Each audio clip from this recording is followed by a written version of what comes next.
Subscribe to our channel by clicking the subscribe button. Click the bell button and enjoy the latest uploads from our channel.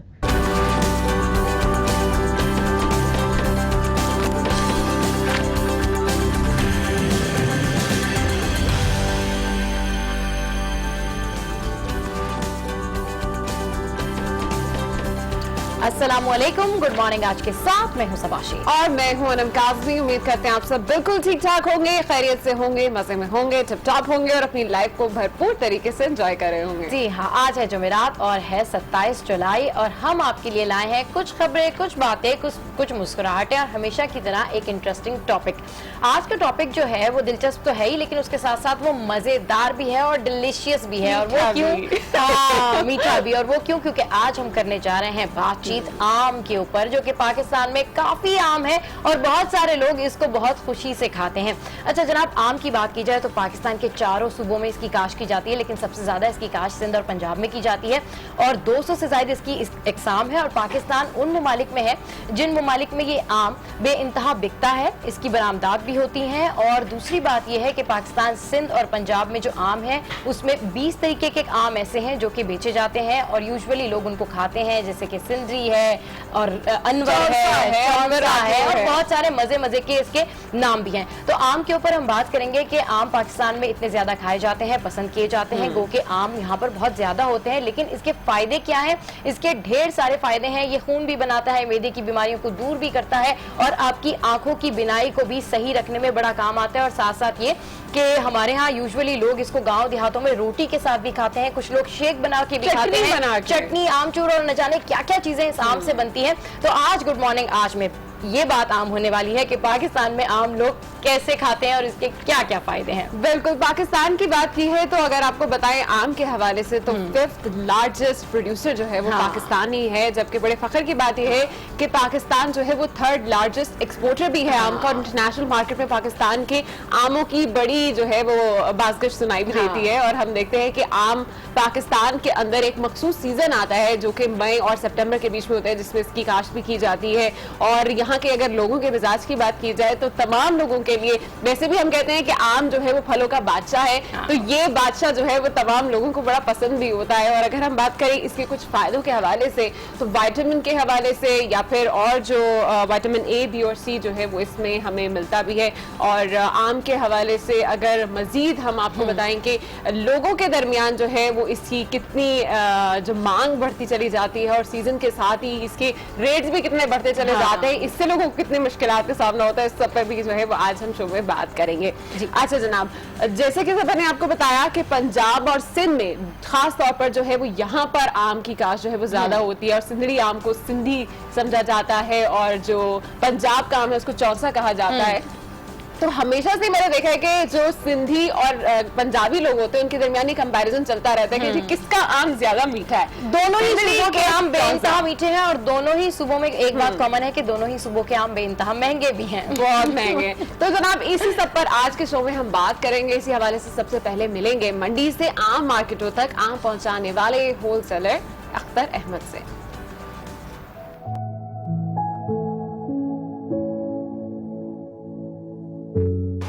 सबसे पहले सिंध से आम शुरू होता है और सिंध में जो है मतलब सबसे बड़ी वैरायटी जो होती है वो होती है सिंधड़ी, जो सबसे ज़्यादा एक्सपोर्ट होती है पूरे वर्ल्ड में। और इसकी ज़्यादा जो है कटिंग है वो खलीज में या फिर ईरान और अफगानिस्तान है। और मिलवाएंगे आपको fruits and vegetable exporter association के चेयरमैन हाजी शाहजहां से। ये कुदरत का एक बहुत बड़ा इनाम है, पाकिस्तान की सरजमीन से जो फल फ्रूट हैं उनका टेस्ट, और इसी लिहाज से जो है वो दूसरी दुनिया में सब पूरी इंटरनेशनल तौर पर इनको पसंद भी किया जाता है। और स्पेशली हमारी मैंगो जो है सबसे टॉप पर है। और आपको मिलवाएंगे शेफ फरजाना से जो हमें बताएंगी आम खाने के क्या क्या फवायद हैं।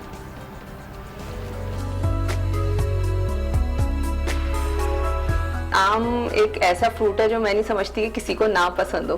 बहुत कम ऐसे लोग होते हैं जिनको नहीं पसंद होता, और आम के इतने फ़ायदे हैं कि ये आपकी कॉन्स्टिपेशन को ख़त्म करता है। इसके अलावा आपकी स्किन के लिए, आपके हेल्थ के लिए बहुत अच्छा है। जो बच्चे बहुत ज़्यादा वीक होते हैं, जिनकी माओ को ये फ़िक्र होती है कि उनका हमें वेट गेन करना है, तो वो अगर आम दूध के साथ मिला के दें। और ये सब स्टोरीज हम आगे चलकर देखेंगे, लेकिन पहले नजर डाल लेते हैं कि आज अखबारात की शह सुर्खियों में क्या आम है।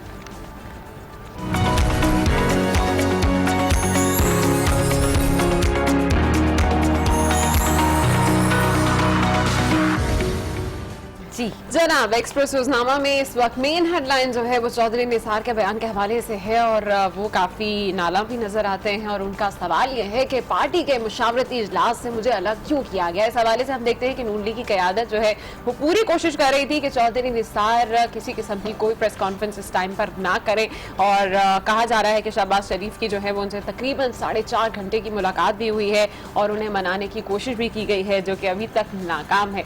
तो ये तमाम तर सूरत हाल जो है इस हवाले से आज मेन हेडलाइन लगाई गई है, और यहाँ पर लिखा क्या है कि पार्टी की मीटिंग में अपनाया गया मौकिफ वजह है या कुछ और, मामलात की वजाहत तक मसले को सुलझाने में वक्त रहेगा, वजीर दाखिला को मनाने का तासुर एकदम गलत है।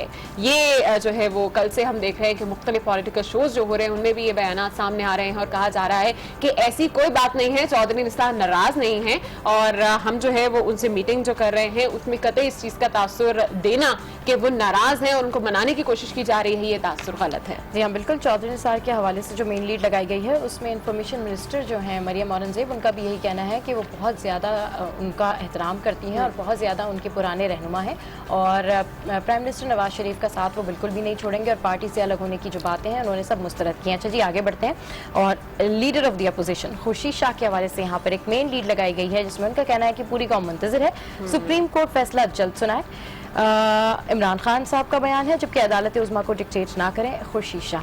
अच्छा, खुर्शीद शाह के हवाले से जब उन्होंने बयान दिया तो खुर्शीद शाह साहब ने एक बड़ा इंपॉर्टेंट बयान दिया कि जी जब हम बैठ रहे थे और 10-15 सिटिंग्स कर रहे थे, हम कह रहे थे TORs बना लो, TORs बना लो, तब इस पार्लियामेंट ने और अपोजिशन के लोगों ने या फिर हुकूमत ने बात नहीं सुनी और मामला अदालत तक पहुंचा। उस वक्त सब हम लोगों को क्रिटिसाइज कर रहे थे कि जी पीपल्स पार्टी अदालत जाना नहीं चाह रही है, लेकिन आज देखें कि आइन के आर्टिकल 62 और 63 का इतलाक दो बड़ी पार्टीज के ऊपर हो रहा है। तो मेरे ख्याल में आगे चलकर जमहूरियत के लिए कितना सही साबित होगा, कितना गलत साबित होगा, उसके ऊपर उन्होंने पूरी बातचीत की है। तो खुर्शीद शाह का जो बयान है उसको जंग ने मेन लीड कर। बिल्कुल, खुर्शीद शाह का कल एक अहम बयान सामने आया है इमरान खान की जो मीडिया टॉक है उसके बाद, और जैसे कि इमरान खान एक प्रेशर बिल्ड करने की कोशिश कर रहे थे सुप्रीम कोर्ट पर कि फैसला जो है वो जल्द आ जाना चाहिए। दो के पूरी कौम ही मुंतजिर है कि फैसला कब तक आ जाता है, लेकिन उसके बाद भी हम देख रहे हैं कि खुर्शीद शाह का जो बयान है उसमें ये बात वाज़ेह तौर पर उन्होंने कह दी है कि एहतसाब फिर सिर्फ एक का नहीं दोनों का है, तो फैसला जब आए तो फिर दोनों का एक साथ ही आ जाए। अच्छा, इसके अलावा अगर कुछ खबरें हम शामिल करें तो कल से हम एक पेट्रोल के हवाले से बातचीत कर रहे थे, तो फाइनली वो मुज़ाकरात कामयाब हो गए। अच्छी बात यह है कि पेट्रोल जो है वो दस्तयाब होगा, और इस हवाले से कराची भर से जो है वो पेट्रोल जो टैंक्स है उनको भी रवाना कर दिए गए हैं, तो ये हड़ताल खत्म हो गई, विच इज गुड न्यूज। इसके अलावा अगर हम बात करें तो जहांगीर तरीन से भी जो है वो हमने देखा कि कल समातों का सिलसिला शुरू हो गया है। आज फिर उनसे जो है वो समात की उनकी जो समात है केस की वो की जाएगी, और 5 सवाल जो है वो सुप्रीम कोर्ट की जानिब से उनसे तलब किए गए हैं, जिसमें उनका सवालों के हवाले से अगर आपको बताऊं तो वो ये है कि क्या पनामा की बुनियाद पर मुकदमे सुने, ऑफशोर कंपनी कब कायम की, रकम कहां से आई, कैसे बाहर गई, असल मालिक कौन है। आज जो है वो इन तमाम सवालों के जो है वो जवाब तलब किए गए हैं। अच्छा, ठीक है। अच्छा, ओवरऑल अगर देखा जाए तो इस अखबार में मिली जुली खबरें हैं जो कि पनामा लीग से मुतालिक हैं, और शहबाज और डार की चौधरी निसार से मुलाकात, और जो कॉमन खबरें हैं दोनों अखबारात में, तो मैं चाह रही हूँ कि मैं दोबारा से उसको जो है वो रिपीट ना करूँ। अच्छा, यहाँ पर एक अहम खबर है पनामा केस के हवाले से कि पनामा केस वज़ीर आज़म को अपील का हक होगा, ना सदर को मुआफ़ी का इख्तियार। एक बड़ी खबर है, एक अहम खबर है। अच्छा, उसके बाद जो है अगर पड़ोसी मुल्क भारत से खबर शामिल करें तो भारत में वंदे मातरम तालीमी इदारों के लिए भी लाजमी करार दिया गया है। चले जी, अच्छा, दूसरी जो खबर है यहाँ पे शॉर्ट न्यूज़ शामिल कर लेती हूँ क्योंकि सारी खबरें पनामा लीग से रिलेटेड हैं। यहाँ पर एक जो पिक्चर है वो पिक्चर है मालदीव्स के हवाले से, जो कि जंग ने मेन लीड का हिस्सा बनाया हुआ है, और उनकी यौम आज़ादी की तकरीब पर प्राइम मिनिस्टर नवाज शरीफ और बेगम कुलथूम नवाज यहाँ पर बैठे हुए नजर आ रहे हैं। और शॉर्ट न्यूज़ में यह है कि वज़ीर आज़म कल करीबी सियासी मुआवनीन से मुशावरत करेंगे। इससे पहले पहले भी वज़ीर आज़म बहुत दफ़ा मुशावरत कर चुके हैं, मरी में भी और उसके पहले भी काफ़ी मुशावरत का सिलसिला जारी है और उसके बाद कोई अहम पेशरफ सामने आएगी कि अब नून लीग का अगला स्टांस क्या होगा। और दूसरा ये है कि जनाब अब कुछ सैलाब की बातें कर लेते हैं क्योंकि मानसून का मौसम भी चल रहा है और ख़बर भी यहाँ पर है कि दरियाए सिंध, सवात और शाह आलम में निचले दर्जे का सैलाब है और बिल्कुल इसके लिए हिफाजती बंद भी बांधने चाहिए और हिफाजती इकदाम भी करने चाहिए ताकि सैलाब से कम नुकसान हो। हम देखते हैं कि ज़्यादा से ज़्यादा नुकसान जो है वो सैलाब की सूरत में आता है और फिर उसके बाद एक डिजास्टर की सी सूरत हाल हो जाती है। जी डॉन, चलें जनाब आगे बढ़ते हैं। डॉन में भी कुछ खबरें जो मेंशन है वो भी तकरीबन सेम ही है। Supreme court seeks details of Tareen's offshore firm, और यही खबर जो है वो यहाँ पर मैं मेंशन कर रही थी कि जहांगीर तरीन की ऑफशोर कंपनियों पर जो है वो 5 सवाल जो सामने आ रहे हैं, सुप्रीम कोर्ट ने वो सवाल सामने रखे हैं और आज जवाबदेही तलब किया जाएगा। उसके अलावा आपको ये भी बताते चले कि पनामा केस के हवाले से पहले ये सुनाई दे रहा था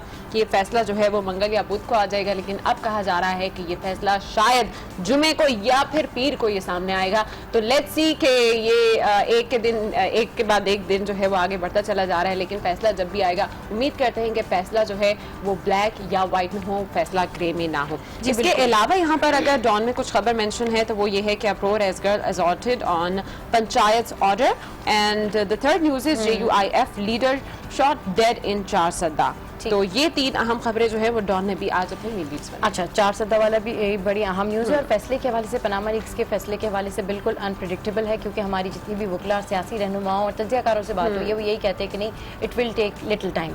तो खैर अनएक्सपेक्टेड फैसला है और अनप्रिडिक्टेबल है, लेट्स सी क्या होता है। अच्छा, यहाँ पे उगरा के हवाले से खबर लगाई गई है कि APOTA calls of strike after successful negotiation, जो कि अभी अनम जिस खबर का जिक्र कर रही थी। दूसरा है कि प्लानिंग मिनिस्टर न्यू एडिशन अकामा मेंबर्स क्लब। अच्छा जनाब, ये जो अकामा मेंबर्स क्लब्स के हवाले से बात हो रही है, इस हवाले से हम तज्जिया तबसरे में भी बात करेंगे। इसको मेन लीड का हिस्सा बनाया गया है क्योंकि एहसन इकबाल साहब के बारे में भी बड़ी इंटरेस्टिंग खबर सामने आई कि उनके पास भी अकामा है, जबकि फवाद चौधरी कहते हैं कि जी पता चला कि वो तो मदीना मुनव्वरा में गार्ड है, लेकिन उन्होंने कहा मैं गार्ड नहीं हूँ, मार्केटिंग साइट पर हूँ और अगर गार्ड भी होता मदीना मुनव्वरा में तो कोई ऐसी बुरी बात नहीं है। तो वही अकामा की जो आवाज़ें चल रही हैं वही उसी के ऊपर जो है वो खबरें कल भी गर्दिश करती रही। तो जनाब हर तरफ अकामे की बातें चल रही है, मनी लॉन्ड्रिंग की बातें चल रही है, पनामा केस के बारे में बातें चल रही हैं, दूसरी तरफ इंडिया और चीन का मसला चल रहा है। खैर ये जानते हैं कि हमारे मुख्तलिफ शहरों में क्या मसाइल हैं, तो उसके लिए सबसे पहले रुख करेंगे हम इस्लामाबाद का। बिल्कुल, इस्लामाबाद में आज क्या सियासी और गैर समाजी सरगर्मियां जारी हैं और कौन से मेगा इवेंट्स होने जा रहे हैं, तफसीलात जानते हैं आज न्यूज़ के नुमाइंदे अली फुरकान से।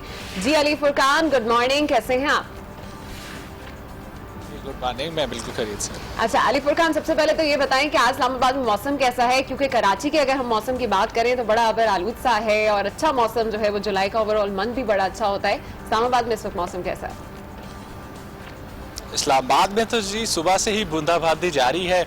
गुज़श्ता कुछ दिनों से वक्फे से 1-2 दिन के वक्फे के साथ यहाँ पे बारिश का सिलसिला जो चल रहा है और आज भी सुबह से ही यहाँ पे हल्की बूंदाबांदी हो रही है। रावलपिंडी और इस्लामाबाद में कुछ उसमें रुक जाती है कुछ टाइम के लिए और उसके बाद दोबारा शुरू हो जाती है। सिलसिला जो है वो सुबह से ही चल रहा है।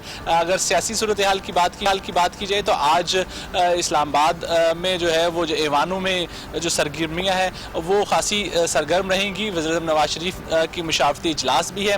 इसके साथ साथ चौधरी निसार के साथ मुस्लिम लीगी जो रहनुमा है उन्होंने मुलाकात करनी है और उनके जो पार्टी के हवाले से, पॉलिसी के हवाले से उनके तहफ़्फ़ुज़ात हैं वो उनको किसी तरीके से दूर करने की कोशिश की जा रही है नून लीग की तरफ से। इसी सिलसिले में आज उनसे मुलाकात होगी। सुप्रीम कोर्ट में जहांगीर तरीन जो कि PTI के रहनुमा हैं उनके केस है, दोबारा आज दूसरा रोज़ है, उसकी समाअत होगी। उनसे 5 जो सवालात किए गए थे उनके जवाबात यकीनी तौर पर वो आज देंगे। दफ्तर खारजा की हफ्तावार ब्रीफिंग है। इसके साथ साथ पब्लिक अकाउंट्स कमेटी का इजलास है जो कि यहाँ पे पार्लियामेंट हाउस में होगा। मामूल की स्टैंडिंग कमेटीज़ हैं मुख्तलिफ, उनके इजलास भी आज पार्लियामेंट हाउस में होंगे। तो इस जो एक्टिविटीज़ हैं वो ज़्यादा जो है वो इन हाउस एक्टिविटीज़ हैं पार्लियामेंट हाउस में, सुप्रीम कोर्ट में और ईवान के अंदर। वज़ीर-ए-आज़म हाउस में भी इजलास है जो कि आज शहर में इस्लामाबाद में अहम चीज़ें हैं। ठीक है, अली फुरकान इस्लामाबाद से अपडेट कर रहे थे। आज 5 कली जवाबात दिए जाएंगे। अब रुख करते हैं लाहौर का, जहां मौजूद हैं आज न्यूज़ की प्यारी नुमाइंदा हुमा भट्ट और उनसे जानते हैं कि शहर में आज कौन कौन से इवेंट्स होने जा रहे हैं। जी हुमा भट्ट, अपडेट कीजिएगा, शहर में आज कौन से इवेंट्स काबिल जिक्र हैं और साथ साथ बताइएगा अब तो आवाज़ आ रही है ना आपको? जी बिल्कुल, मुझे आवाज आ रही है आपकी। जी बिल्कुल, मैं सुन रही थी। हुमा भट्ट जो है वो कह रही थी भाई मुझे डबल आवाज नहीं दिया करो, गुड मॉर्निंग आज के लिए मैं रेडी हो रही होती हूँ। बिल्कुल सही है, वो डबल आवाज आती है तो फिर समझ नहीं आती आपने बोलना क्या है, लेकिन आप बोलते जा रहे होते हैं क्योंकि अभी हम लोग स्क्रीन पर हैं तो हम लोग कुछ कह भी नहीं सकते हैं। हाँ, लेकिन बिल्कुल। अगर मैं इवेंट्स का जिक्र करूं तो आज आसिफ किरमानी जो कि वज़ीर आज़म के पॉलिटिकल सेक्रेटरी हैं, वो आज इलेक्शन कमीशन में पेश होने जा रहे हैं और उनको पेश होने की वजह ये है कि सेनेट की जो नशिस्त बाबर अवान जो कि पहले थे मुंसलिक पीपल्स पार्टी से, अब वो तहरीक इंसाफ में शामिल हो गए, तो इस्तीफा देने की वजह से ये जो नशिस्त है ये खाली हुई और उसके लिए कागजात जमा करवाए गए और आज उसकी स्क्रूटनी है जिसके लिए यहाँ पर आसिफ किरमानी जो है सुबह इलेक्शन कमीशन में पेश होने जा रहे हैं। तो ये एक मेन इवेंट होगा और इसके बाद जो सबसे मेजर इवेंट जिसको मैं कह सकती हूँ वो है YDA की प्रेस कॉन्फ्रेंस। वो इस वजह से है क्योंकि YDA ने 26 जुलाई को लॉन्ग मार्च की अपील की हुई थी। लॉन्ग मार्च तो हुआ नहीं, वजह ये थी क्योंकि ब्लास्ट हो गया और ब्लास्ट की वजह से यहाँ पर जो YDA का जो लॉन्ग मार्च था वो रह गया। अब उन्होंने क्योंकि फैसलाबाद में भी एक जो प्रोफेसर है उनका कत्ल हुआ और उसकी वजह से आज जो है वो प्रेस कॉन्फ्रेंस की जाएगी और जिस तरह पैरामेडिकल स्टाफ और बाकी जो शोबा सेहत से मुंसलिक अफराद हैं वो अपने एहतजाज में जारी रहे और अभी तक उनका भी एहतजाज खत्म नहीं हुआ। पैरामेडिकल स्टाफ जो है वो शेख साद तो इसी तरह हमने जाना। थैंक यू सो मच मरने के लिए। अब रुक करेंगे कराची का और जानेंगे वक्कास खान से के शहर कायद में कौन कौन सी सियासी और समाजी तकरीबात होने जा रही हैं। जी वक्कास, अपडेट कीजिए। बिल्कुल, आज सुबह में जो सिंध असम्बली है उसका इजलास होगा, आज 10 बजे के बाद इजलास होना है। इसके अलावा दोपहर में आज PSP की जानिब से भी प्रेस कॉन्फ्रेंस मुनक़्क़िद की गई है जिसमें अहम ऐलानात किए जाएंगे। इसके अलावा जो जुल्फ़िकाराबाद में जो ऑयल टर्मिनल्स के टर्मिनल बनाया गया उसका आज बाकायदा इफ्तिताह कर दिया जाएगा। और दूसरी जानिब शहर कायद के जो लोग हैं वो काफ़ी अपसेट हैं। उसकी वजह यह है कि बहुत से इलाकों में बहुत ज़्यादा लोड शेडिंग की जा रही है। लोड शेडिंग का दौरानिया जो है बढ़ा दिया गया और बहुत से मुख्तलिफ इलाकों में रात गए से लेकर अब तक बिजली की जो फराहमी है वो मुअत्तल है, जिसकी वजह से शदीद मुश्किलात से लोग दो चार हैं। जी ठीक है, अपडेट कर रहे थे वक्कास खान और शहर कायद के हवाले से। और शहर कायद के हवाले हम खबर भी ये है कि शहर कायद में ऑपरेशंस भी चल रहे हैं, पकड़ धकड़ भी जारी है और रेंजर्स जो है सिक्योरिटी फोर्सेस जो हैं वो हाई अलर्ट है। गुड मॉर्निंग, आज में कुछ मजीद न्यूज़ स्टोरीज भी आपको बताते चलते हैं। आपको बताएं कि पंजाब हुकूमत सूबे के बल्दियाती नुमाइंदों को ताकतवर बनाने के बजाय उन्हें मजीद बेख्तियार करने के इकदाम जारी रखे हुए हैं। गवर्नर पंजाब रफीक रजवाना ने MPO ऑर्डिनेंस में तरमीम करके डिप्टी कमिश्नर्स को अपने इजला में किसी भी शख्स को नुक्स अमन के खदशे के पेश नज़र 1 माह के लिए गिरफ्तार या नजरबंद करने के अख्तियारात दे दिए हैं, जिसका नोटिफिकेशन भी जारी कर दिया गया है। और लेट्स सी कि ये जो MPO ऑर्डिनेंस है इसका इतलाक कब तक होगा और किस तरीके से इस पे इम्प्लीमेंट होगा।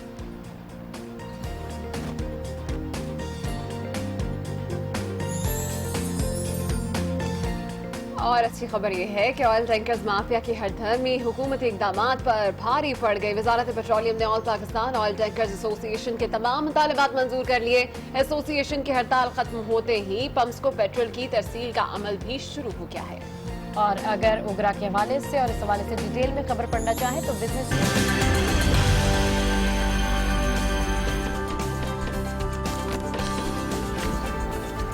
Welcome back to good morning. और अब यस टॉप स्टोरी से आपको आगाह करते हैं जो कि इंतहाई अफसोसनाक और मेरा ख्याल है कि जहलियत का एक इंतहाई बहुत बड़ा वाकया है, जहां पर मुल्तान में मुबैना रेप का बदला लेने के लिए पंचायत के फैसले पर मुलजिम की बहन को रेप का निशाना बनाया गया। वाकये की इत्तला मिली तो पुलिस ने सरपंच समेत 10 से ज्यादा अफराद को गिरफ्तार कर लिया, जबकि वज़ीर आला पंजाब ने भी CCPO से रिपोर्ट तलब कर ली है। वेरी सर वडेरा निजाम फरसूदा सोच, एक बार फिर पंजाब में 9 उम्र लड़की हविस का निशाना बन गई। भाई के मुबैना जुर्म का बदला बेगुनाह बहन से लिया गया। मुल्तान में पंचायत ने रेप का बदला रेप का इंसानियत सोच फैसला सुना दिया। मामला कुछ यूं हुआ कि 16 जुलाई को थाना मुजफ्फराबाद के करीब उमर वड्डा नामी शख्स ने 12 साल लड़की का मुबैना रेप किया, जिस पर मुतासरीन ने इंसाफ के लिए कानून के बजाय पंचायत का सहारा लिया और 18 जुलाई को पंचायत ने बदले में मुलजिम की बहन अजरा बीबी का रेप करने का मुबैना फैसला सुना दिया और फिर एक और बेगुनाह को नाकर्दा जुर्म की भेंट चढ़ा दिया गया। मुतासरीन ने इसके बाद वुमेन क्राइसिस सेंटर से राबता किया। पुलिस ने पंचायत के सरपंच समेत 10 मुलजिमान को गिरफ्तार कर लिया है। पुलिस का कहना है कि रेप का वाकया पंचायत के फैसले पर हुआ या नहीं, इसकी तफ्तीश जारी है। तो जनाब इंतहाई अफसोसनाक स्टोरी है, इंतहाई अफसोसनाक ये वाक़या है जो आए दिन हमारे मुल्क में पेश आते रहते हैं। अखबारात के एडिटोरियल में कॉलमनिस्ट क्या लिख रहे हैं, इस पर नजर डालने के लिए हमारे साथ मौजूद है सीनियर सहाफ़ी और लाहौर के ब्यूरो चीफ अनवर हाशमी साहब। अस्सलाम वालेकुम and welcome to good morning. आज अनवर हाशमी साहब, इंतहाई अफसोसनाक वाक़या कल मुल्तान में पेश आया। आई एम डैम श्योर के इदारियों में भी इस हवाले से कुछ ना कुछ लिखा गया होगा, उस हवाले से अपडेट कीजिए। जी बिल्कुल, हम अभी जो आपने स्टोरी ऑन एयर की है मुल्तान के हवाले से, बेशतर इदारती नोट आर्टिकल्स इस पे लिखे गए हैं, उसको भी हम जो है यहाँ पे ज़ेर बहस लाएंगे।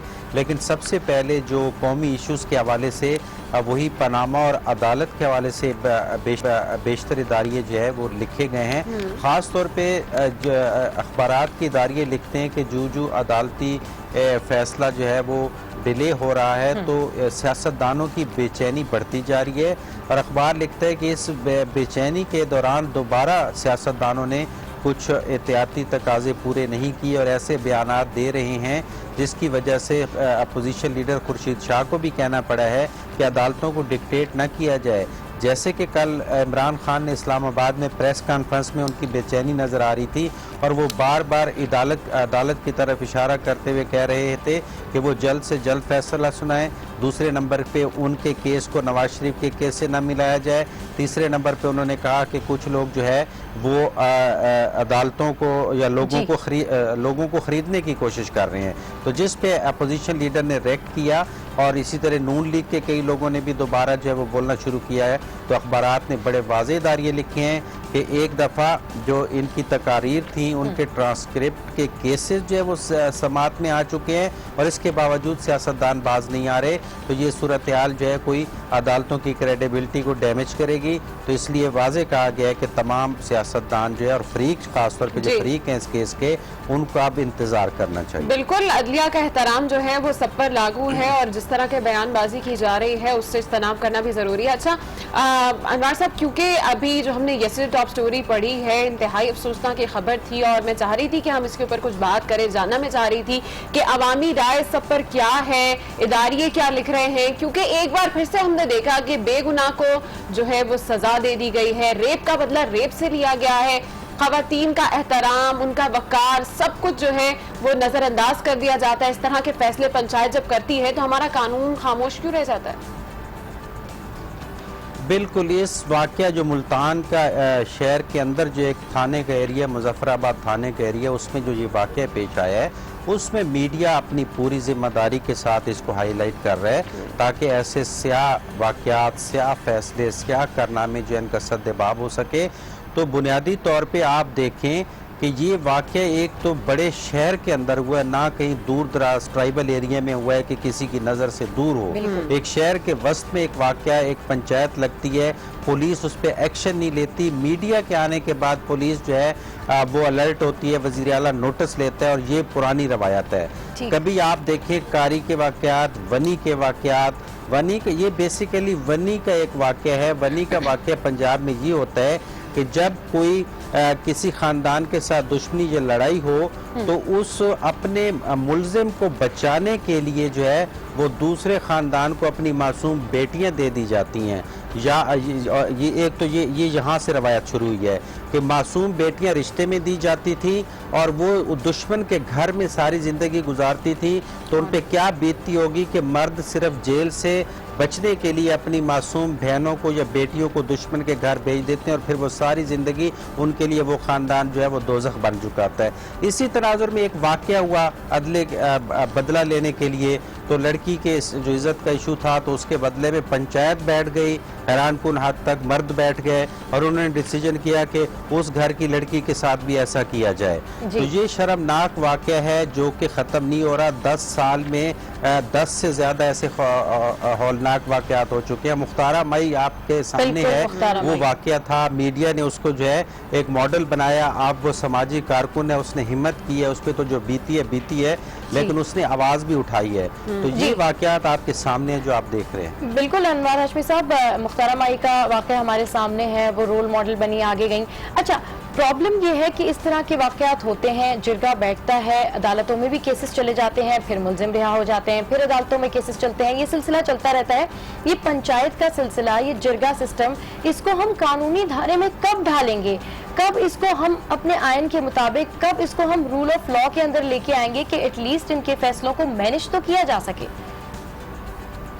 जी बिल्कुल, कल आसमा जहांगीर जो सीनियर लॉयर हैं जी, उन्होंने बताया है कि तमाम बड़ी अदालतों ने पंचायत को गैर कानूनी करार दे रखा है, इसकी कोई कानून में गुंजाइश नहीं है पंचायत की। देखिए, अदालतें इसलिए बनती है कि लोग इनफरादी फैसले ना करें। जिस तरह लोग सड़कों पे डाकुओं को मारना शुरू हो गए हैं तो वो भी गलत बात है कि उसको पकड़ के कानून के हवाले किया जाए। अब वजह क्या है कि लीगल सिस्टम कमजोर है, लॉयर्स ने यही बताया है, अदालती सिस्टम कमजोर है। इसकी वजह दूसरा, पुलिस का जो सिस्टम, थाने का सिस्टम है, कैसे पॉसिबल है कि इतना बड़ा वाकया एक थाने के एरिया में हुआ हो और उसके एसएचओ को पता ही ना हो कि ये वाकया हुआ और वो बैठा रहे वहाँ पे। क्यों बैठा रहता है कि उस इलाके के घरानों से वो चीज़ें लेते हैं, खाने मंगवाते हैं, इसलिए उनके जराइम को छुपाते हैं। और आखिरी बात मैं ये करना चाहता हूँ कि ये जो पाकिस्तान में बल्दियाती निज़ाम को नहीं चलने दिया जा रहा, बन गया है लेकिन फाल नहीं किया गया, वरना हर इलाके का काउंसलर जानता है और वो चूँकि सरकारी अफसर नहीं होता, मुंतखब नुमाइंदा होता है, तो वो अलर्ट रहता है। तो उनको उस निज़ाम को नहीं पनपने दिया जा रहा है, जिसकी वजह से भी ऐसे वाकयात जो है उसमें इजाफा हो रहा है। ठीक है, बहुत शुक्रिया अनवर हाशमी साहब, आप हमें अपडेट कर रहे थे। इन दो के ऊपर हमने बातचीत की है और सबा इंतहाई अफसोसनाक ये वाकया है जिसमें हम देखते हैं कि एक बार फिर ये जो वनी वाला ये इन्होंने बताया है कि ये सिलसिला चलता आ रहा है, तो ये इंतहाई पुराना है कि जिसके अंदर लड़की को जो है वो दे दिया जाता था सिर्फ अपने भाई को छुड़ाने के लिए, अपने बाप को छुड़ाने के लिए। फरसूदा रिवायात है, इतनी फरसूदा रिवायात है। जहाँ पर आप विमेंस की बात करते हैं, विमेंस एम्पावरमेंट की बात करते हैं, इस्लाम ने, पाकिस्तान ने औरतों के इतने हुकूक दिए हैं। वहाँ पर आप देखें कि हमारे ही मुल्क में, जिस मुल्क में औरतों की इतनी इज्जत की जाती है, वहाँ पर उनके साथ ऐसा भी सलूक किया जाता है। This is very shameful. आगे बढ़ते हैं और टॉप स्टोरी की बात करेंगे। अमरीकी सदर डोनाल्ड ट्रंप की जानिब से ख्वाजा सराओं की फौज में भर्ती पर पाबंदी आयद करने का फैसला कर लिया गया है। तर्जुमान व्हाइट हाउस का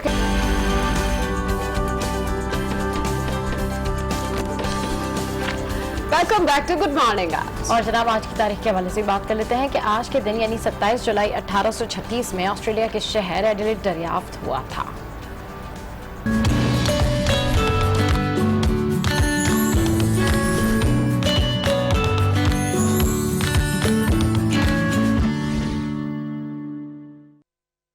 आज से 180 साल पहले ब्रिटिश कैप्टन मैथ्यू फ्लिंडर और फ्रेंच कैप्टन निकोलस बाउडेन ने जनूबी ऑस्ट्रेलिया के साहिल पे बसे एक छोटे से करिए टांडानिया को एक जदीद और मुख्तलिफ सहूलियात का हामिल शहर बनाने का प्लान बनाया था। इस वक्त जनूबी ऑस्ट्रेलिया के साहिल पे कोरना नामी कबीला आबाद था।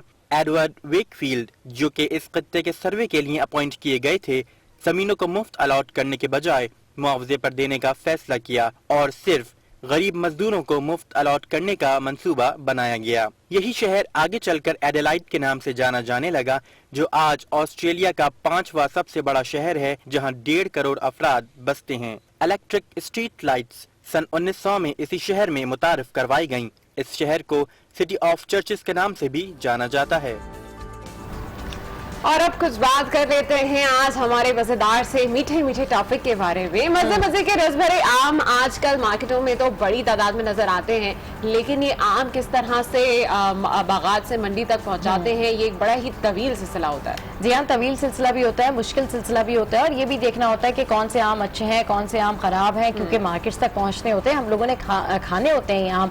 तो ये मराहिल, कितने मराहिल होते हैं, किस तरीके से, किन दुश्वार मरहलों से गुजरकर हम तक ये आम पहुंचते हैं, ये हमें कौन बता सकता है? ये डेफिनेटली हमें कोई होलसेलर ही बता सकता है। तो आइए सुनते हैं कि क्या कह रहे हैं।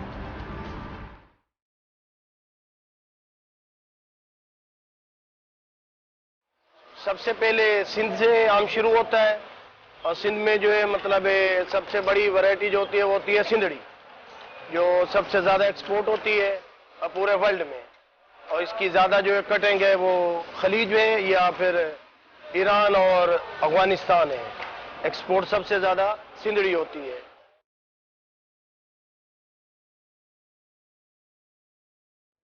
सिंध में सिंधड़ी, मौसमी चौसा, बैंगन फली, नीलम और सुनहरा, ये वैरायटियां जो है एक्सपोर्ट होती हैं। सिंध के बाद जो है रहीम यार खान शुरू होता है। रहीम यार खान से जो मौसमी चौसा जो है बहुत ज़्यादा तादाद में मिकदार में एक्सपोर्ट होता है।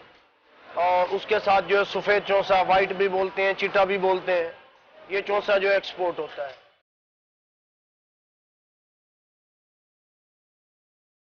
यहाँ से आके होलसेलर्स भी लेके जाते हैं, एक्सपोर्टर्स भी लेके जाते हैं। अंदरूने मुल्क वाले जो है यहाँ से लदान करते हैं, जैसे यहाँ से कोई लाहौर, आगे मुल्तान, यहाँ से जब सिंध शुरू होता है फिर यहाँ से गाड़ियाँ भरते हैं एबटाबाद के लिए, कोहाट के लिए। यहाँ से काबल जो है रोजाना जो है 80 से 100 गाड़ी जो है यहाँ से लदान होती है मंडी से। इस कराची मंडी से तकरीबन 100 गाड़ी यहाँ चमन के रास्ते, चमन बॉर्डर के रास्ते काबल जाती है। और फिर उधर से अंदरूने सिंध से डायरेक्ट पेशावर, मीरम शाह के रास्ते वहां से भी जो है काबल जाता है।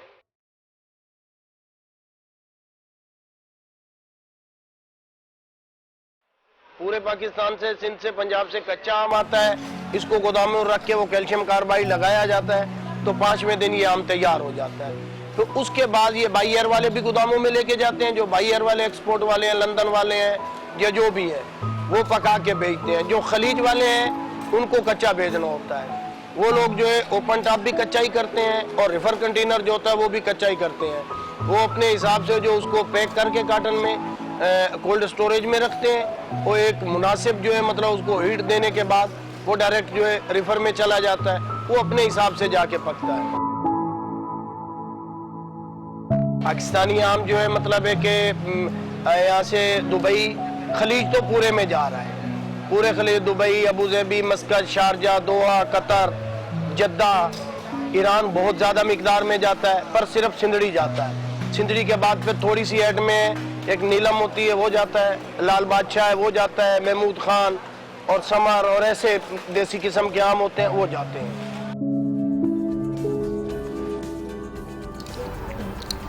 गर्मियों की सौगात है ये आम, और किस तरह से हम तक पहुंचते हैं ये तो आपने देखा। वैसे भी फलों का बादशाह है आम, और मेरा तो बहुत ही फेवरेट है।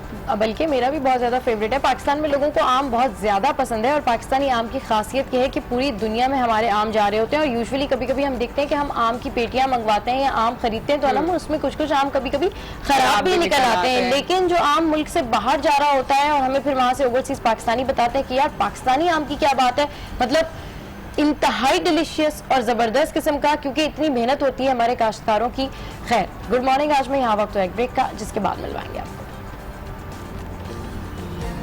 Fruits and vegetable exporter association के चेयरमैन हाजी शाहजहां से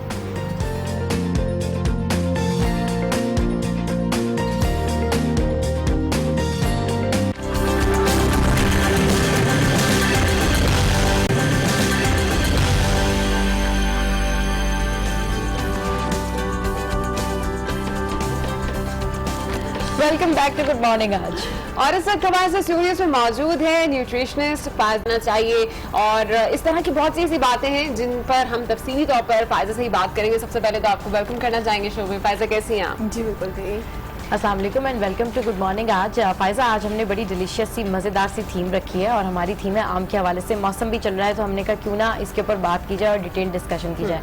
आम डेफिनेटली पाकिस्तान में बड़ा आम है, लेकिन कितना हेल्दी है, कितना बेनिफिशियल है, क्या आप इसको नाश्ते में ले सकते हैं, खाने में ले सकते हैं, या usually through out the day तो आप इस्तेमाल करते हैं? मैंगो ऑब्वियसली बहुत डिलिशियस फ्रूट है। हाँ। और पाकिस्तान में उसकी प्रोडक्शन भी बहुत अच्छी होती है। हाँ। लेकिन एक स्पेसिफिक सीजन आता है जिसमें हम इंजॉय कर सकते हैं हाँ, मैंगोज बिल्कुल। को। तो mangoes as far as mangoes are concern, like एक फ्रूट की टाइप है obviously, and fruits and vegetables are good for your health. अच्छा, हम जितनी भी अगर हम बात करते हैं कि डिजीज प्रिवेंशन के लिए, क्योंकि जो डिजीजेस हमारी सोसाइटी में बहुत प्रेवलेंट है, जैसे डायबिटीज है, हार्ट डिजीजेस हैं, ओबेसिटी है और कैंसर्स हैं, गैस्ट्रोइंटेस्टाइनल प्रॉब्लम्स हैं, कोलन कैंसर है, इस टाइप की चीजें, इन सब डिजीजेस से प्रिवेंशन के लिए फ्रूट्स और वेजिटेबल का इंटेक बहुत इंपॉर्टेंट है। क्योंकि फ्रूट्स एंड वेजिटेबल्स में इंक्लूडिंग मैंगोज जो है बहुत से एंटीऑक्सीडेंट्स होते हैं, जैसे कि विटामिन ए है, विटामिन सी है। इसके अलावा इसके अंदर जो है फाइबर हमें बहुत अच्छा मिलता है, तो overall fruits and vegetables are good. हाँ, मैंगोज की अगर हम बात करें तो मैंगो में भी it is rich in vitamin A, vitamin C, बहुत अच्छा फाइबर होता है, B6 और B6 विटामिन बहुत से हैं, विटामिन B6 है, B12 है, फिर ज़ियाज़ैंथिन है, एक एंटीऑक्सीडेंट है, बिल्कुल सही। तो ये सारे हमारे स्किन के लिए, हमारी आईज के लिए, हमारे हेयर के लिए, ओवरऑल हेल्थ के लिए बहुत बेनिफिशियल है। ठीक, सही। अच्छा फायसा, ये बताइए, क्योंकि आम जैसे कि पाकिस्तान में आवाम शौक से भी बहुत खाती है, और अक्सर ऐसे होता है कि खाने के बाद आपने अगर कुछ मीठा ले रहे हैं तो आप आम काट के खा रहे होते हैं, तो आम की कुछ ज्यादा इंटेक से लोगों के दरमियान ये तासुर है कि शायद आम आप ज्यादा खाएं या उसको किसी चीज के साथ मिक्स करके खाएं तो वो मोटापे का बायस बनता है। क्या ये बात दुरुस्त है? देखिए, मोटापे के हवाले से तो ये बात दुरुस्त नहीं है, लेकिन ऑब्वियसली एक चीज की क्वांटिटी होती है। किसी भी चीज को अगर आप ओवर कंजम्पशन करेंगे तो वो आपकी कैलोरी इंटेक बढ़ेगा और आप ओबेसिटी का शिकार हो सकते हैं। सही। लेकिन ये कि अगर खास तौर पे मैंगोज के बारे में है कि ये बहुत ज्यादा मोटापा पैदा करता है और फ्रूट्स नहीं करते हैं, तो ऐसा नहीं है। ऐसा नहीं। मैंगोज का जो ग्लाइसेमिक इंडेक्स है that is between 50 to 60, which is very normal, बिल्कुल मीडियम एक जिसको कहते हैं ग्लाइसेमिक इंडेक्स है, जो कि डायबिटिक्स भी बहुत इजीली कंज्यूम कर सकते हैं। यानी अगर हम बात करें कि एक कप, जो एक नॉर्मल टी साइज कप होता है, इतना जो क्वांटिटी होती है मैंगो की, अगर आपने काट के एक कप में डाल दिया है तो वो कप में अराउंड आपको 100 कैलोरीज मिल जाती हैं। हाँ। फिर आपको 3 ग्राम तक फाइबर मिल जाता है, 20 to 25 ग्राम कार्बोहाइड्रेट्स मिल जाते हैं। इसके अलावा आपकी जो विटामिन सी की एक दिन की रिक्वायरमेंट है, उसको पूरा करने के लिए वो एक कप इज एनफ। उसमें 50 to 60 ग्राम विटामिन सी सारे कार्ब्स आपको उसके अंदर मिल रहे होते हैं, तो it is a good choice. लेकिन ज़ाहिर क्वांटिटी अगर आप बहुत ज्यादा ओवर कंजम्पशन करेंगे तो फिर अच्छा, क्योंकि समर्स में बहुत ज्यादा आम आते हैं और सबकी यही ख्वाहिश होती है कि जी दिन के खाने के बाद भी आम खा लिए जाएं और शाम को, रात को जब आप खाना खा रहे हैं उसके बाद भी आम खा लिए जाएं। कुछ लोग तो ये एब्जॉर्ब कर जाते हैं, ये डाइट जो है डाइजेस्ट कर जाते हैं, मगर मेरे जैसे बहुत सारे ऐसे लोग हैं जो अगर आम खा लेते तो खाना नहीं खाते, खाना खा लेते तो फिर आम नहीं खा पाते। स्पेशली आम के सीजन में खाने के साथ और थ्रू आउट रूटीन आम की डाइट को आप कैसे मेंटेन कर सकते हैं? कौन सा बेस्ट टाइम होता है जब आप वो आम के साथ कोई शेक ले रहे हैं या कोई मील ले रहे हैं, वो आपको मतलब डाइजेस्ट भी हो जाए और आपको स्किन पे भी फायदा दे, आपके बॉडी में भी फायदा दे, और कहते हैं कि एनीमिक भी नहीं होते अगर आप आम ज्यादा खाएं? नहीं, एनीमिया का तो खैर मैं बिल्कुल नहीं कहूंगी, आम से नहीं है, क्योंकि ये जनरल परसेप्शन है ना कि खून नहीं बन रहा, आम खा लें, आम खा लें। हाँ, लेकिन आम is not a good source of iron. बहुत अच्छा सोर्स नहीं है कि आपकी अगर आयरन की कमी है तो पूरी हो जाएगी, ऐसा नहीं है। डाइट कैसे पूरे दिन? हाँ, उसमें ये कि आप 2 to 3 सर्विंग्स ऑफ फ्रूट्स, अच्छा, ये एक जनरल प्रिंसिपल है कि आप अपने दिन भर की ग़िज़ा में 3 सर्विंग्स जो है ना ऐड कर लें। अच्छा। अब एक सर्विंग कितनी है? एक serving is 1 cup of fruit is 1 serving, 1 medium size Apple is 1 serving, 1 medium size mango can be 1 serving. तो इस तरह होता है। अगर आप 2 या 3 सर्विंग्स ले रहे हैं ओवरऑल फ्रूट्स की, तो इट इज गुड, उसमें कोई हार्म नहीं है। अगर एम्प्टी स्टमक लेते हैं, जैसे ब्रेकफास्ट के बाद आप 1-2 घंटे के बाद लेते हैं, शेक ले लेते हैं, तो बच्चों के लिए भी बहुत अच्छा है। जो है मैंगो शेक है, बड़े भी ले सकते हैं, सही, इवन डायबिटिक्स भी ले सकते हैं। लो फैट मिल्क के अंदर वो मैंगोज डाल के और उसमें शुगर ना ऐड करें, सही, और ये मैंगो डाल के उसको ब्लेंड कर लें, तो इनके लिए भी बहुत अच्छा ऑप्शन है। अच्छा, एक तो ये तासुर था कि डायबिटिक पेशेंट्स जो हैं अगर मैंगो लेते हैं तो उनकी शुगर लेवल बहुत ज्यादा बढ़ जाती है। एक तो आपने इस चीज को बड़ा क्लियर किया, जो कि बड़ा जरूरी भी था, क्योंकि अक्सर बेचारे डायबिटिक पेशेंट्स मांगते जाते हैं कि यार मौसम है, एक आम तो खाने दो, और वो बेचारे पूरे सीजन में शायद मुश्किल एक आम खाते हैं। This is a misconception. अच्छा, तो मतलब मैंगोज, बट क्वांटिटी का ख्याल रखें और कोशिश करें कि खाने के साथ ना खाएं, उसको खाने से हट के खाएं। 1 mango per day is enough, right? हाँ, एक मैंगो पर डे इनफ नहीं है, मुझे 3-4 आम खाने होते हैं, बेशक मैं खाना नहीं। डायबिटिक पेशेंट्स, अच्छा, डायबिटिक पेशेंट्स के लिए मतलब they can have 2 servings of fruit depending upon. चलिए जी, खाने की बात निकल गई, आम की बात निकल गई, किसी ने भी चुप नहीं होना है। आम के हवाले से हमारे पास एक पैकेज है और हमारे साथ जो है हमारी न्यूट्रिशनिस्ट भी हमारे साथ बैठी हुई है। तो पाकिस्तान में फलों और सब्जियों की बड़े पैमाने पर पैदावार होती है, जिसे बैरून मुल्क भेजकर काफी सारा सरमाया भी कमाया जाता है। इसी हवाले से दिखाते हैं आपको ये पैकेज। मेरा नाम एसएम शाहजहान है और मैं फ्रूट एंड वेजिटेबल के इस बिजनेस से गुज़श्ता 52 साल से वाबस्ता हूँ। ये कुदरत का एक बहुत बड़ा इनाम है। पाकिस्तान की सरजमीन से जो फल फ्रूट हैं उनका टेस्ट, और इसी लिहाज से जो है वो दूसरी दुनिया में सब पूरी इंटरनेशनल तौर पर इनको पसंद भी किया जाता है, और स्पेशली हमारी मैंगो जो है सबसे टॉप पर है।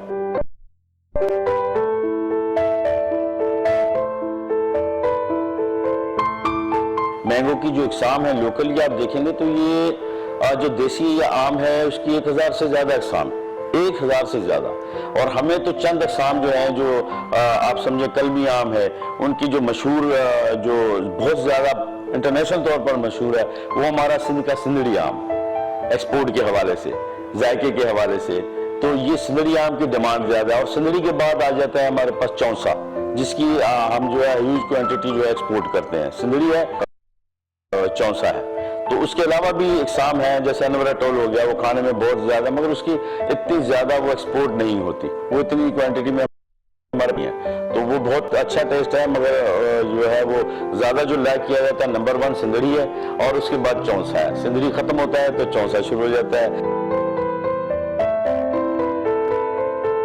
जो इंटरनेशनल तौर पर जो लेबॉरेटरीज टेस्ट होते हैं या जो फूड की एग्जीबिशंस होती हैं, वहाँ पर जो है अल्हम्दुलिल्लाह सद अल्हम्दुलिल्लाह के पाकिस्तान का फ्रूट और वेजिटेबल नंबर 1 है। सबसे ज़्यादा जो हमारी बल्क क्वांटिटी जो ज़्यादा एक्सपोर्ट होती है बाई शिप, वो होती है हमारी यूएई में, और वहाँ से यूएई से जो है फिर बाई रोड जो है वो सब आप समझें कि चला जाता है सऊदीया में भी और वहाँ भी, क्योंकि उससे ज़रा सस्ता पड़ता है आपको। बाई लॉन्चेस जाता है या बाई शिप जो हम एक्सपोर्ट करते हैं, तो हमारी ह्यूज क्वांटिटी जो है यहाँ एक्सपोर्ट होती है, और बाई एयर जो है वो बहुत कम एक्सपोर्ट होती है, मगर वर्ल्ड वाइड है वो।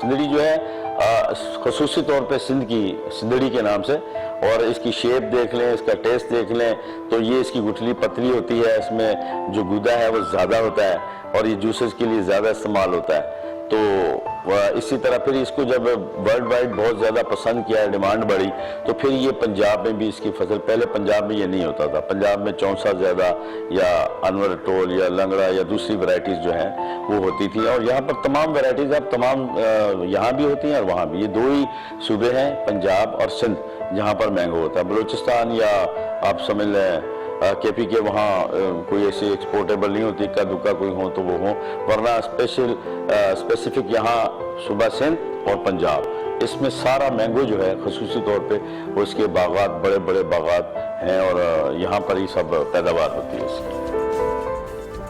बड़ी मीठी मीठी सी बातें हो रही हैं, और ऑफर भी जो है वो हम इसी हवाले से पूछे थे कि कितनी मुख्तलिफ किस्म की रेसिपीज होती है जो हम आम से बनाते हैं। कुछ लोग तो कैरी की चटनी भी बनाते हैं, आम की चटनी बनाते हैं, सुबह नाश्ते में भी लेते हैं। तो ये तमाम चीज़ों से क्या आम की न्यूट्रिशन पे कोई फर्क पड़ता है, कोई उसके अंदर ये चीज़ें कम हो जाती है, वाइटामिन वगैरह? जो वाटर सॉल्युबल विटामिन हैं, जैसे विटामिन सी है, विटामिन बी है, ये हीट सेंसिटिव होते हैं। तो जब आप इन्हें कुक करते हैं तो ऑब्वियसली उनके लेवल्स कम हो जाते हैं, बट जो अदर विटामिन्स और एंटीऑक्सीडेंट्स है वो आप ले सकते हैं ना। लेकिन ये कि it's better to consume it raw. अगर आप फ्रेश खाते हैं तो ज्यादा बेनिफिशियल है। फ्रेश कितने खा लेते होंगे आप वैसे दिन में? मैं तो आजकल 2-3 में कितने आम खा सकती हैं? मैं 6 इजीली खा सकती हूँ, लाइक मॉर्निंग में 2, दोपहर 2, फिर शाम में 2। अच्छा, तो मैं 6 आम, ठीक है, मैं भी 6-7 तो खा ही सकती हूँ, 3 सुबह 3 शाम। भाई खाना नहीं खा रहे ना, और फिर एक रात को खा के सोते तो कोई टेंशन ही नहीं है। आप वैसे एक नॉर्मल इंसान, मतलब एक जो प्रॉपर एक इंसान है, वो एक दिन में कितने आम खा लेगा, उसे डाइजेस्ट हो जाएंगे, कोई प्रॉब्लम नहीं होगी? देखिए ये हर एक का इंडिविजुअल होता है, क्योंकि कुछ लोगों को अपसेट हो जाता है स्टमक। अच्छा, आम खा के पानी ज्यादा पीना चाहिए? नहीं पीना चाहिए। अच्छा, बहुत सारे लोग ये कहते हैं कि जी अगर आपको मैदे में थोड़ा सा भारीपन महसूस हो रहा है, या अगर आप डाइजेस्ट नहीं हो रहा, दर्जन आम खा रहे हैं तो ऑब्वियसली भारीपन महसूस हो जाता है। लेकिन एक चीज और बहुत इंपॉर्टेंट है, क्योंकि देखिए टीवी बहुत सारे लोग देखते हैं जिसमें पेशेंट्स भी होते हैं, डायबिटिक्स भी होते हैं। जैसे डायबिटिक्स के लिए तो हमने एक चीज क्लियर कर दी कि they can have mangoes in a limit, एक क्वांटिटी में वो ले सकते हैं, everyday they can mango per day वो ले सकते हैं। लेकिन अब साइज भी मैटर करता है, अगर बहुत बड़ा मैंगो है तो फिर इसको उनको हाफ करना पड़ेगा। अच्छा, एक हमारे पास पॉपुलेशन, क्योंकि मैं किडनी सेंटर में काम करती हूँ, और हमारे पास जो पेशेंट्स होते हैं mostly they are of kidney failure and they are on dialysis, या डायलिसिस भी नहीं हो रहा है तो किडनी फंक्शन उनका अफेक्टेड है, तो उनको इस बारे में बहुत खुसूसी एहतियात करनी होती है, क्योंकि मैंगोज में जो है पोटाशियम भी बहुत अच्छा होता है। तो मैंगोज का वैसे तो पोटाशियम कंटेंट मीडियम है, लेकिन अगर जैसे अभी हम बात कर रहे हैं कि अगर आप एक पूरा बड़े 2-3 मैंगोज खा रहे हैं एवरी डे, तो it can raise their potassium levels. अच्छा। तो जो लोग पेशेंट्स डायबिटिक हैं लेकिन उनका किडनी फंक्शन अफेक्टेड है, उनको बड़ा खास ख्याल रखना चाहिए कि मैंगोज की क्वांटिटी को वो बहुत लिमिट में इस्तेमाल ठीक। करें। अच्छा फैज़, ये आखिरी क्वेश्चन आपसे जानना चाहूंगी, क्योंकि लड़कियां जो है बहुत कॉन्शियस होती है अपनी ब्यूटी को लेके, और वो समझती हैं कि अगर सीजन आ गया, आम हमने ज्यादा खा लिए तो हमारे फेस पे पिंपल्स निकल आएंगे। क्या ऐसा कुछ उसमें आम के अंदर मौजूद होता है जिसका ताल्लुक हमारी स्किन को खराब करने में भी होता है, जिससे पिंपल्स आ सकते हैं?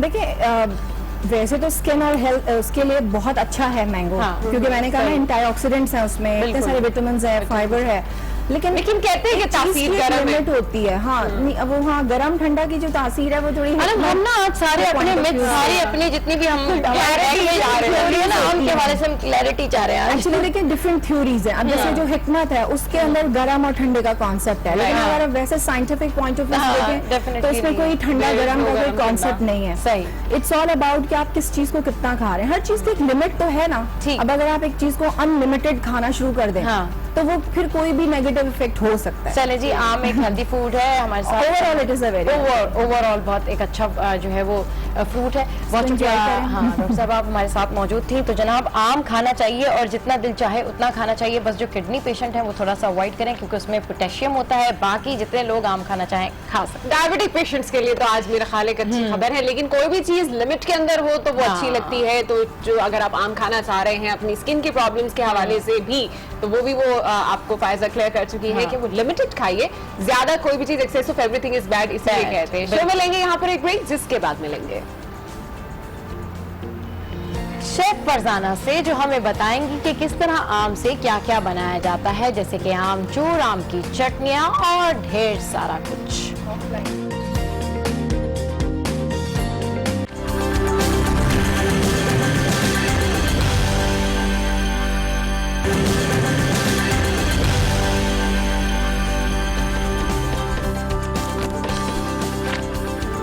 Welcome back to good morning. और जनाब आमों की बात हो रही है, खाने की बात हो रही है, तो टाइम आ गया है झटपट रेसिपी का, और झटपट खाना बनाना है और वो भी मजेदार। तो उसके लिए देखना पड़ेगी गुड मॉर्निंग आज में तूबा की recipe. So here we go.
Spinach and feta pasta इतना मजेदार, और ये देख के तो मेरा वाकई दिल कर गया, मुझे भूख लगना शुरू हो गई। हाँ, बल्कि हम थोड़ा डाइवर्ट भी हो गए, मीठे की बातें कर रहे थे तो थोड़ा स्पाइसी और थोड़ा नमकीन भी आ गया, तो क्या कॉम्बिनेशन बन गया जनाब। तो आम की बातें हो रही हैं और आम की कैटेगरीज की भी कुछ बात करते हैं कि कौन कौन से आम होते हैं। चौसा, सिंदरी और लंगड़े आम को वैसे ही खाने में बहुत मजा आता है, और इन्हीं आमों की मजेदार स्वीट डिशेस भी बनाई जाएं तो एक टिकट में 2 मजे हो जाते हैं, आम के आम और मीठे का मीठा। यानी आप भी आम खाएं और इससे स्वीट डिश भी बनाएं। आम के फवायद और इससे बनने वाली तरह तरह की रेसिपीज जानते हैं शेफ फरजाना से।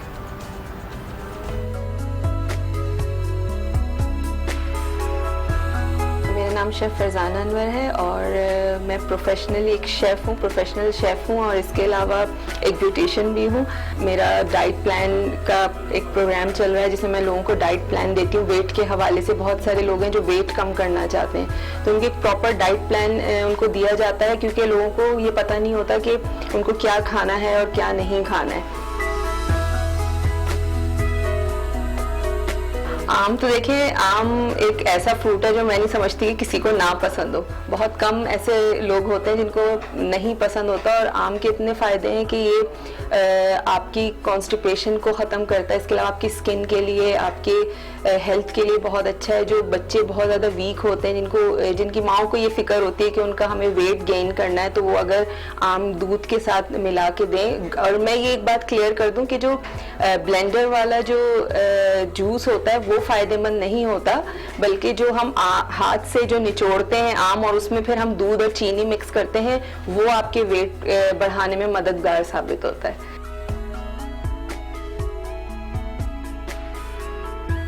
आम की ज़्यादती भी बहुत नुकसानदेह है। अगर बहुत ज़्यादा आप आम का इस्तेमाल करते हैं तो आपका मैदा ख़राब होता है, आपको पेचिश जो होती है वो हो जाती है।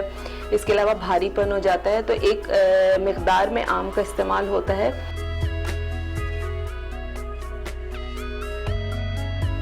जो रेसिपीज़ बनती हैं, जो डिशेस बनती हैं आम से, वो भी बहुत ज़्यादा हैं, जो बहुत सारी दावतों में, बहुत सारी पार्टीज़ में यूज़ हो रही होती हैं। और उसमें एक जो मेरी फेवरेट है वो आम की खीर है, और ये इतने मज़े की होती है कि आप किसी भी दावत या किसी भी पार्टी पे रख सकते हैं। और जो मैंगो पार्टीज़ आजकल ख़वातीन अपने घर में करती हैं या बच्चे अपने घर में पार्टीज़ वगैरह रखते हैं, तो उसमें आप आम को डिफरेंट स्टाइल से कट करके उसको पेश करते हैं। इसके अलावा स्मूदीज़ होती हैं, शेक्स होते हैं, मीठे बहुत सारे बनते हैं जिसमें मैंगो ब्लास्ट है और ट्राइफल के तौर पे मैंगो ट्राइफल है। बहुत सारी ऐसी चीज़ें होती हैं जो आप मैंगो से अपने पार्टी में रख सकते हैं।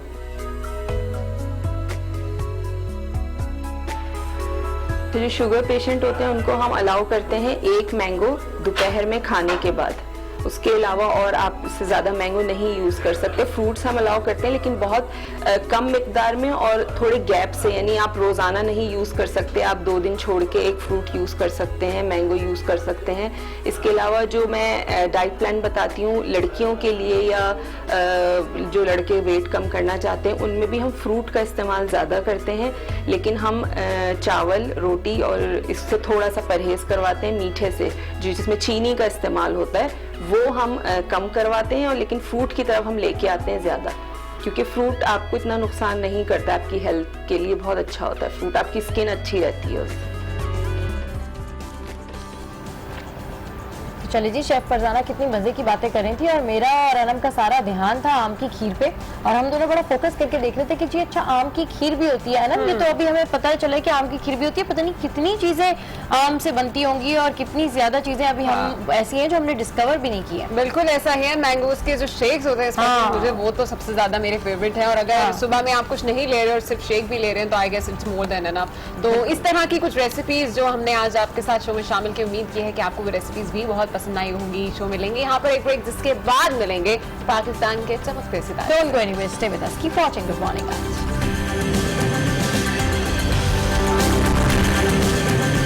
मैं जब सिंगिंग करता हूँ तो अकेले में करता हूँ, मतलब बहुत से लोगों को पता ही नहीं सिंगिंग करना। चलें जी, ठीक है, आप आज फर्स्ट टाइम गुड मॉर्निंग आज में आए तो डेफिनेटली आपका टैलेंट सबके सामने आया और लोग आपको बहुत अप्रिशिएट करेंगे, पसंद करेंगे। फीडबैक हमें जरूर दीजिएगा कि क्या कहा आपकी सिंगिंग के बारे में तमाम गुड मॉर्निंग आज के व्यूअर्स ने। तो जनाब शो से फिलहाल इतना ही और उम्मीद करते हैं कि आज का शो आप सबको बहुत पसंद आया होगा, जो कि आम से रिलेटेड था। तो आम खाइए, ढेर सारे खाइए, सेहत के साथ खाइए और मुतवाजन खाइए। बिल्कुल, और आज जिस तरह का टैलेंट हमारे पास आया है, इस तरह का टैलेंट अगर आप में भी है तो बिल्कुल अपनी जो डिटेल्स हैं वो आप हमें हमारी सोशल मीडिया साइट्स पर दे सकते हैं। और आपको बताएं कि आज पाकिस्तान के पहले निशान हैदर पाने वाले कैप्टन शहीद राजा अहमद सरवर की 69वीं बरसी भी बनाई जा रही है।